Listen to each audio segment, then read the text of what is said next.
We're now moving to a more celebratory part of our program. This is the Al Mathews Award for Dispute Board Excellence. Al Mathews' name has been mentioned here this week already. In the early 1970s in the US, he was a leader in the underground construction space, and they were having a lot of very difficult problems with disputes in the tunneling industry. And he worked with a team of people and said, there just has to be a better way that we can manage these projects and get early resolution of our issues so that we can move away from this contentious and expensive situation that the industry was in.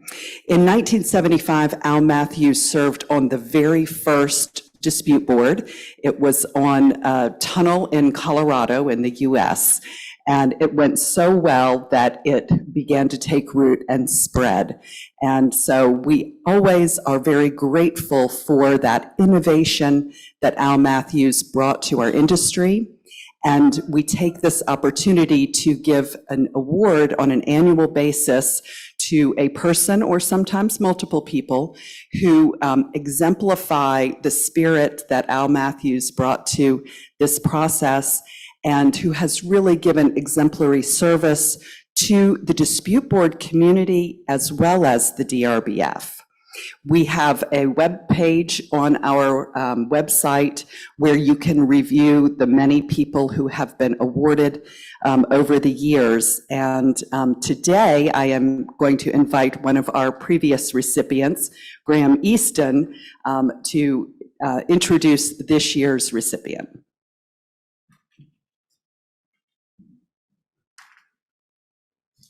Yes, Anne, thank you very much. And I'd like to say it's my privilege today, as a former recipient of the Al Mathews Award, to tell you that by an overwhelming vote this year, the 2023 Al Mathews Award has been awarded posthumously to Chris Myers.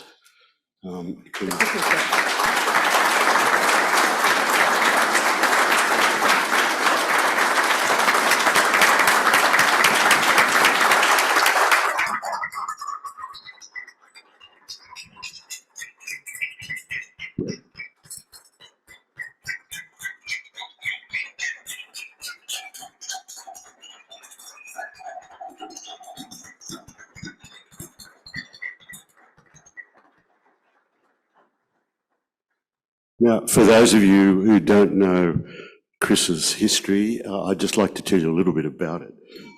As you've just heard, Chris unfortunately passed away in February of this year, just 4 months ago. Chris was only 64 when he passed away, and by DRBF standards, that was way too young and way too early. Everyone like myself, we blossom when we're 64, but unfortunately, Chris passed away. With Chris's passing, we've lost not only a colleague that we all loved, but Chris was a great supporter of the DRBF and the DRBF's activities.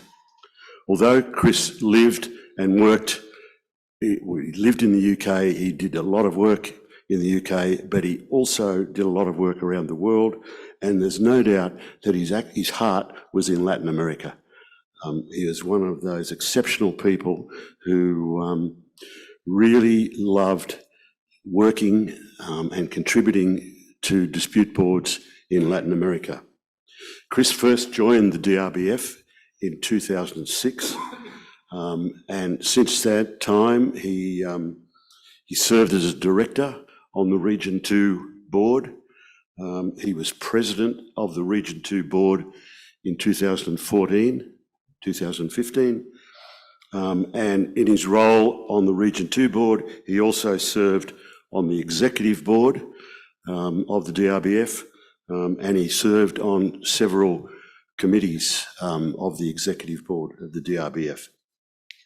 But over and above those formal roles and committees that he served the DRBF on, he did much, much more for the dispute board community.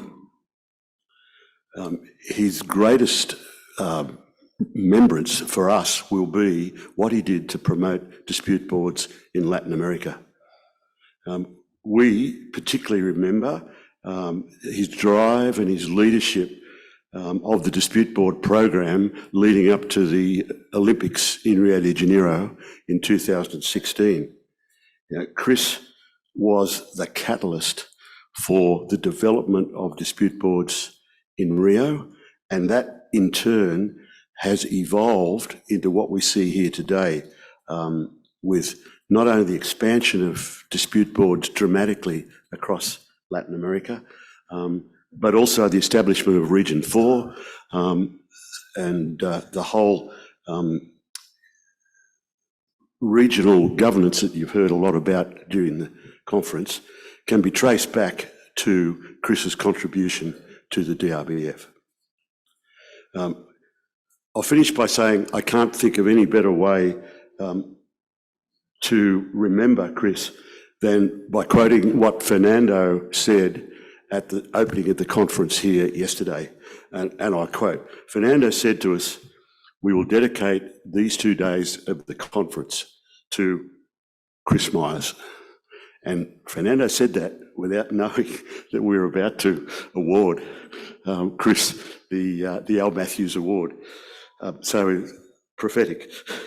Fernando went on to say, Chris was a great friend of Latin America, absolutely right. He helped us a lot and he visited here many, many times. That's an understatement by Fernando. Fernando said he would still be here today with great joy if only he could be. And I would absolutely endorse that. Chris would be here if he unfortunately hadn't passed away. So it's sad that we've been denied the privilege of being able to present this award to Chris in person. But what I would like to do is invite Chris's great friend and now the new president of Region 4, Jaime Gray, to receive the Al Mathews Award on behalf of Chris. Jaime.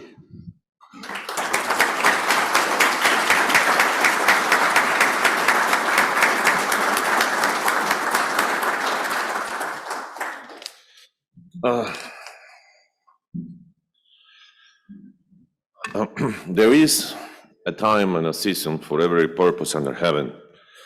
And clearly, last night, it was a time for joy. Now I have mixed emotions, Joy, because, this is a prize which recognizes Chris's career. However, it's also of sorrow for the passing of Chris.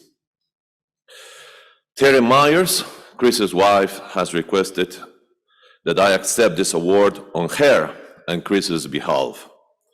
What an honor and challenge for me this is, because Terry requested me to start by telling a British joke.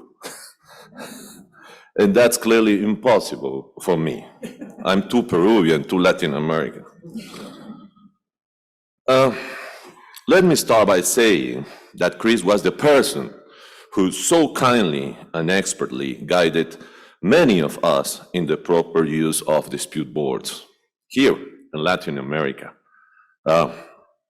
Marcela, Roberto, Fernando, and many other friends could really witness this. He was not only a wonderfully kind person, but also a great professional, both as an architect and as a construction law practitioner. He fully succeeded in all his various roles. I will mention some of these only: as a designer, an independent expert, an arbitrator, an adjudicator, a dispute board member, and more recently, even as a musician. The architect of sound was the name he adopted for this endeavor that he also mastered. However, of all the different aspects of Chris's life, I should highlight that I believe to be the most important: his humanity. My lasting impression of Chris is that he was the epitome of a noble person.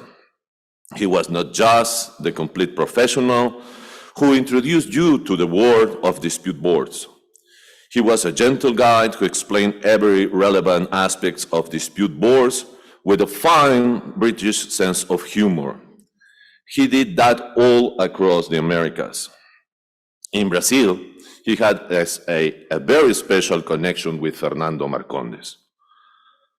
He said that he was a geographical accident, English parents, born in Germany, but feeling home in Latin America.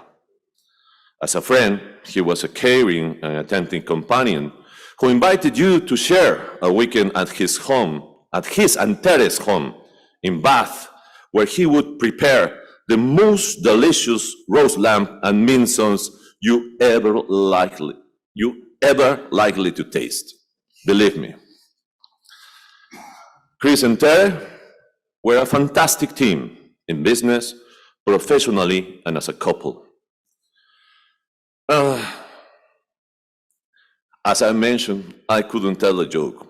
The reason is I'm still feel terribly sad as a result of Chris passing. However, I believe that I have at least described Chris as sincerely and best I can, as Tere requested me to do. Thank you.